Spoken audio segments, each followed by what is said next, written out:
Justice retired B.P. Katakey committee set up to recommend to the state government the measures on coal-related issues on Wednesday finalize a comprehensive policy for the transportation and auction of coal.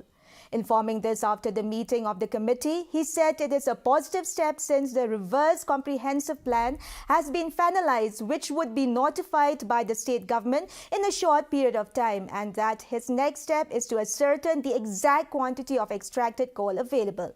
He informed, according to the state government, there was more than 32 lakh metric ton extracted coal post-NGT ban in 2014, but he needs to know the exact quantity. He informed that in southwest Khasi Hills, there was 3.19 lakh metric ton of extracted coal, out of which assessment of 3.8 lakh metric ton is done, with the reassessment of 6,000 metric ton is yet to be done, and the case is similar with South Garo Hills district.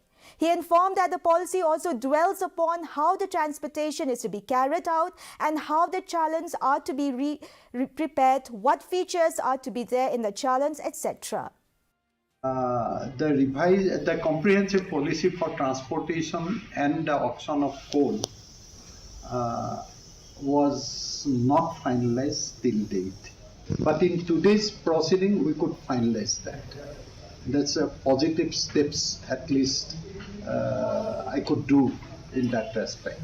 Since the revised comprehensive plan has been finalized and which would be notified by the government of Meghalaya within a very short period of time, that's what they assured me today.